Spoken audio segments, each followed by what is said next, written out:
Lights along the riverbank.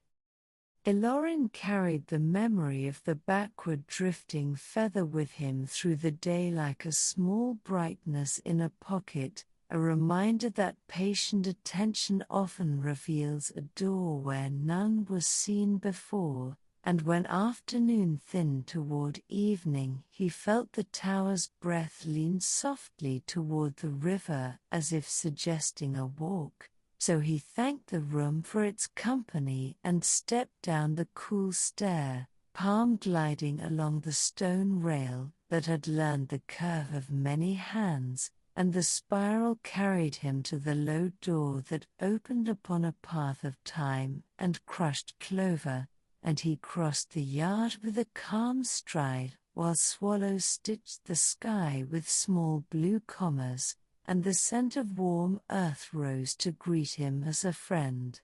The river waited with its slow shoulder turned to the bank, wearing the sleepy shine of late day, and Elorin knelt to wet his fingers and lifted them to the air to feel which way the breeze preferred, and the breeze preferred to carry the smell of mint from the shady side and sun on wet stone from the bright side. And the boy smiled because such preferences make a place feel alive.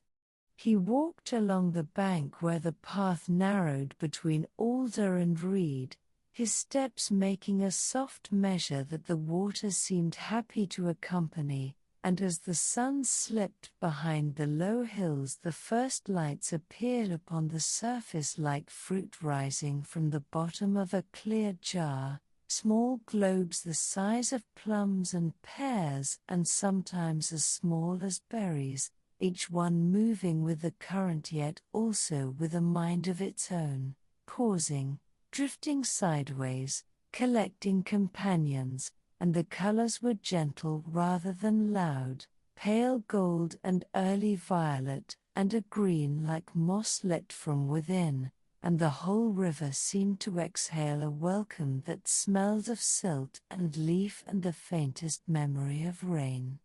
Elorin crouched and placed his palm near the surface without dipping it, and one of the lights came near, drawn by the warmth of his attention, and when it touched the space above his skin he heard a murmur that was not speech yet held meaning. The way the sound of pages turning carries a promise of story even before the words are read, and then a voice arrived, soft and far, the voice of a woman humming as she scrubbed a wooden pail and set it to dry on a sun-warmed rock, and mixed in the hum were the taps of a spoon, and Elorin felt the happiness of a simple task done well. And the light drifted on as if satisfied to have been heard. He cupped water and sipped, and the taste of stone and leaf steadied him, and when he lifted his head he noticed a slow current curling toward the far bank where alder roots reached low, and along that curl drifted lights that seemed older, their glow restrained like the shine inside a shell. And when one of these touched his fingertips he felt a story with the texture of hand-carved wood, a memory of carpenters floating beams from upriver, guiding them with poles in late summer when the water was low, laughing in a way that made room for tiredness, then resting the beams at the bend to share bread and cheese, and he could smell the cheese as clearly as if it were in his pocket now. Another light passed and offered the sound of a loom rhythm, threads lifted and lowered, a steady kindness that had dressed many winters, and with it came the scent of lanolin and smoke, and rosemary hung from a beam to dry, and the boy realized that the river was not only moving forward from mountain to sea but also carrying every careful touch it had ever witnessed.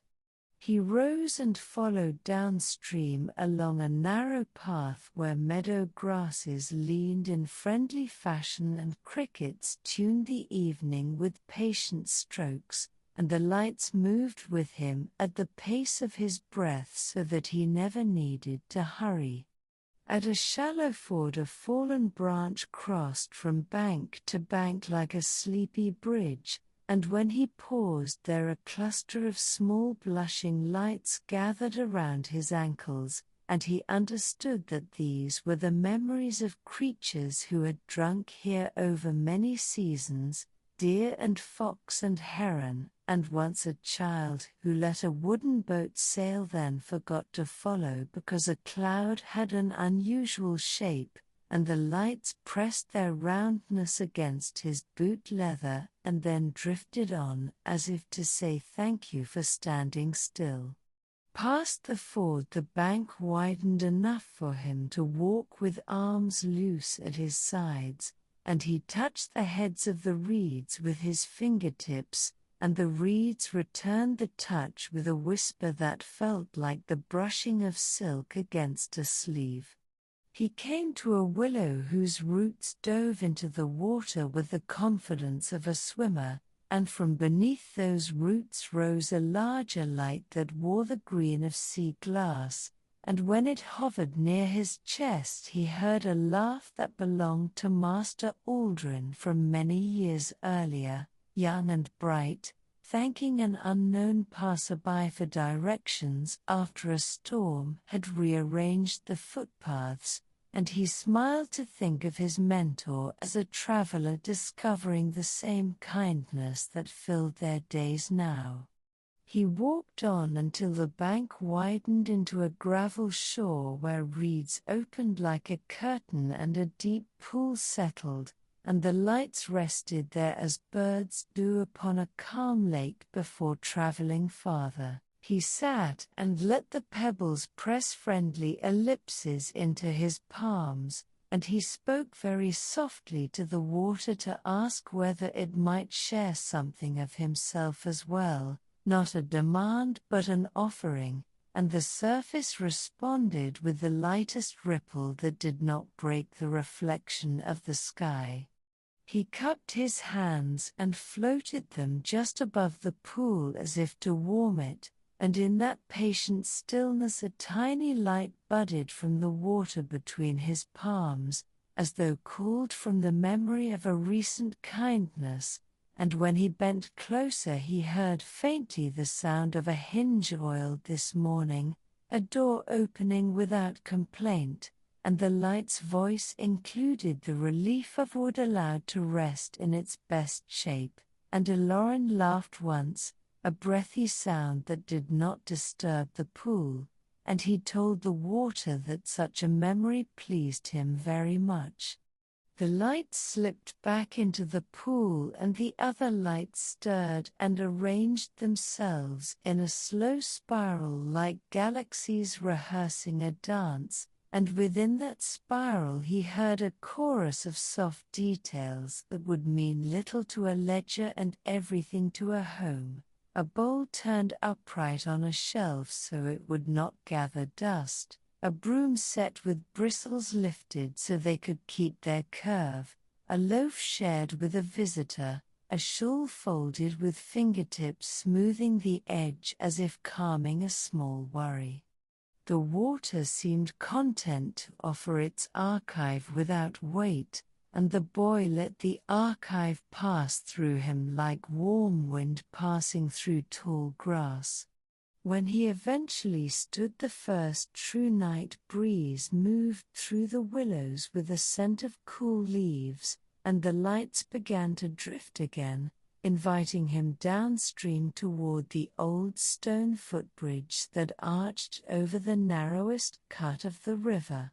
As he approached the bridge he saw that the undershadow beneath it cradled many lights like eggs in a nest, and he understood that places also remember, not only people and water, and this place remembered thousands of footsteps, remembered pauses for kisses and for tears, remembered the quick step of a messenger and the slower step of a widow, remembered that each footfall had a distinct weight of hope and worry and purpose, and the lights beneath the arch hummed a chord as smooth as well-worn stairs. Elorin crouched and placed both hands upon the stones of the abutment, and the stones sent him a picture of the day the bridge had been finished, the masons eating cherries on the bank and letting the pits bounce on the rock with a happy tick, and the builder who had drawn a small heart at the base where no one would see it except the river and the fish, a secret signature that had lasted far beyond any carved date. He crossed and followed a dew-dark path along the opposite bank where meadow grasses released a sweet green perfume, and he paused to kneel and run his fingers across the tops so that seeds would tickle his skin and go on to their next places. In a bend sheltered by alders he found an eddy that spun lazily like a coin turned by an invisible finger, and within the eddy a larger light rotated, brighter at its heart. He reached toward it and stopped when the glow quickened, and he waited with both hands resting on his thighs, so the light would understand he could be patient.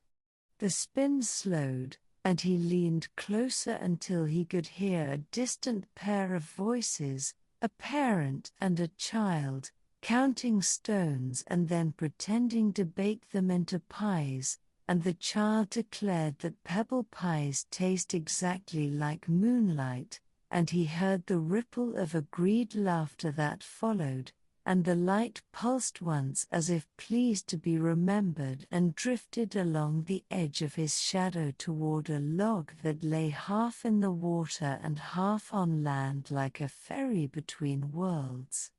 Elorin placed his palm on the log and felt the ridges of bark and the cool wet patches where water had touched, and he whispered that all ferries deserve gratitude, even those made by chance when a tree chooses to rest across a stream.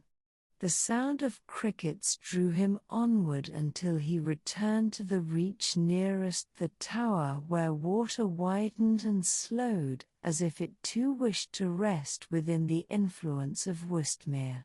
A heron stood in the shallows like a thought that refuses to hurry, its reflection so perfect that Elorin did not know which bird belonged to the sky and which to the water, and along the surface drifted new lights of soft rose and pale green, colors of faded quilts and moss, and when he touched one it offered a moment of a woman sewing by a window while rain composed a long hush along the roof, and the woman pressed a finger to her lips though no one was noisy, simply to appreciate the quality of the hush, and he loved her for that gesture though he did not know her name. Another light brushed his wrist and brought the smell of yeast and the sound of a spoon tapping the rim of a bowl 3 times for luck, and this made him think of his own bread cooling on a board at home, and he felt full though he had not yet eaten. He spoke to the lights in a murmur, telling them that he would gladly carry their stories into his choices, and that he would try to make new ones worthy of floating here one day, stories as small and necessary as placing clean water within reach of a tired traveler. Night had settled in full when he finally turned toward home, and as he walked the path the lights followed at a respectful distance the way fireflies sometimes escort a traveler, and when he reached the yard they arranged themselves along the low stone wall as if taking seats for a gentle lesson. Elorin fetched 2 cups and filled them with clear water and set one on the wall for the river, then sat with his own cup and drank, feeling the cool travel down and widen his chest.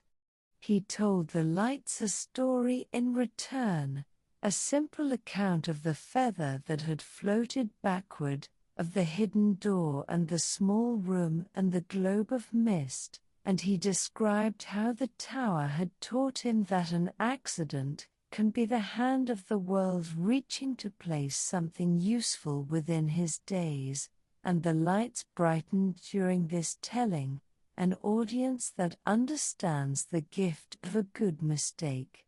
When he finished, they rose as one and drifted toward the gate, then separated into a scatter like pollen in slow wind, and he sensed that they were carrying his story into their own long archive, which made him feel both shy and grateful. Before sleep he visited the little chamber once more. The feather still rested upon the globe, and the mist within had arranged itself into a slow ribbon the color of moonlit milk. He placed his hands near it without touching and asked whether the river's memories had changed anything within this room. The mist pulsed once and then showed him a vision of the pool where he had sat, now empty of lights, only full of stars, and in that still image he heard a message without words that said that the absence of noise is sometimes the purest form of remembrance, and that a place which holds stillness well becomes a tender kind of teacher. He bowed his head to accept the teaching and closed the door, and the doorway softened back into the seam that a casual glance would miss.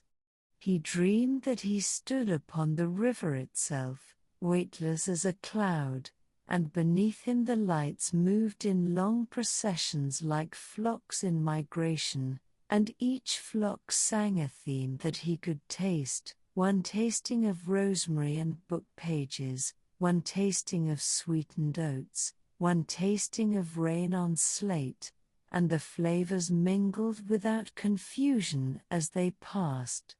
He turned gently, almost the way a page turns, and found that the river had widened into a lake as smooth as thought at its most peaceful, and across it moved a breeze no stronger than a sigh, and the breeze carried a murmur of thank you spoken by many mouths in many seasons, and he understood that gratitude is a current that helps memories travel well. He woke before dawn while the sky still wore a band of pewter and blue, and he rose into the quiet to sweep the step and set a small bowl of water near the threshold for any creature that wished it, and he sliced a heel of yesterday's bread and carried it to the kitchen, where he spread a thin gloss of honey and ate slowly, standing at the table so that the chair could rest.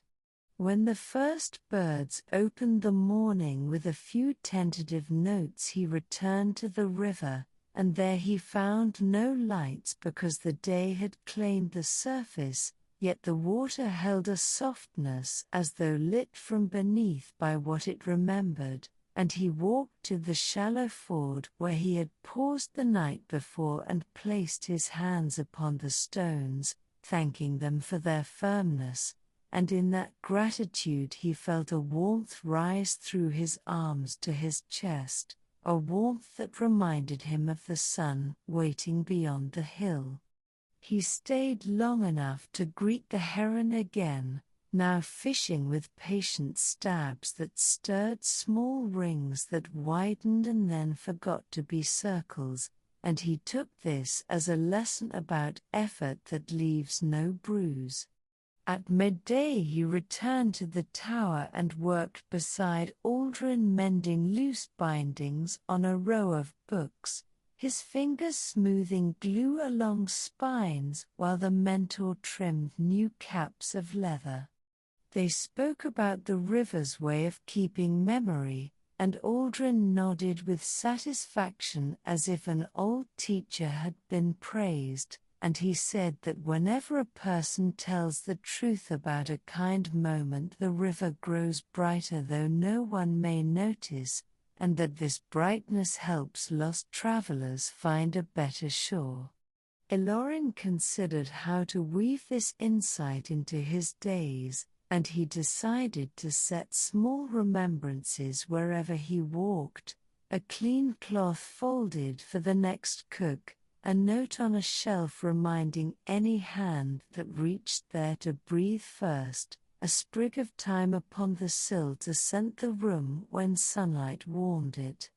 In the afternoon he visited the pool and knelt as he had before, and though no lights rose in the full sun, he felt the stories inside the water like threads under a surface of silk, and he whispered a thank you to them as one whispers thanks to elders who rest. He then gathered smooth stones and arranged them in a ring that would lead a distracted traveler safely around a muddy patch, and when he finished he felt as though he had added a stitch to a long invisible quilt. By evening the lights returned, fewer now and more leisurely, and he walked the bank greeting them by lifting his hand the way one greets a friend from across a street. One rested upon his wrist for a full minute and shared the voice of a baker counting out loaves in the dim hour before dawn, then pausing to whisper a blessing into the empty space of a window for the person who would wake there hungry. And Elorin felt his own breath match that blessing, slow and confident. Another orb passed by with the faint slap of laundry against rocks, and the rhythm carried a pride in whiteness achieved by river water and clean effort, and he nodded respectful acknowledgement. A cluster approached and provided the echo of children reciting letters on a cold morning, their breath making little clouds, and someone older nearby clapped once in approval, and the clap felt like a small hearth lit in each chest. By the time the moon lifted, the river shone with a measured procession of lights that no longer asked to be touched, content to be watched, and the boy stood with hands in sleeves and simply kept them company, a companion to the evening that needed no additional tools. He returned to the tower when the air cooled enough to carry the smell of wood smoke from a farmhouse downstream, and he climbed to the study where he wrote a long account of what he had learned, writing not as a collector but as a gardener who wishes to compost goodness into richer soil, and he ended the entry with a promise to walk with the river often, and to keep a clear bowl of water on the sill as a small mirror for memories to see themselves kindly when they visited.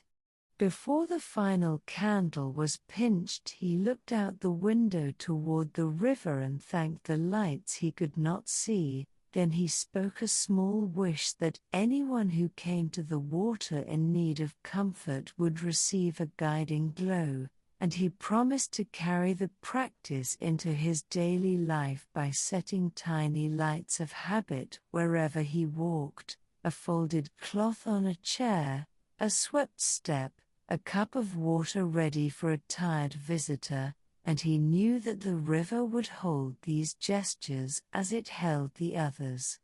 Sleep found him quickly as he lay in the alcove with one hand resting upon the smooth stone he liked to keep near the pillow, and as he drifted he felt the tower listen and the river remember and the world grow a shade kinder because noticing had been practiced well, and in that softness he sank like a seed into good earth, held by a place that kept his stories with the same care it kept stars upon the water.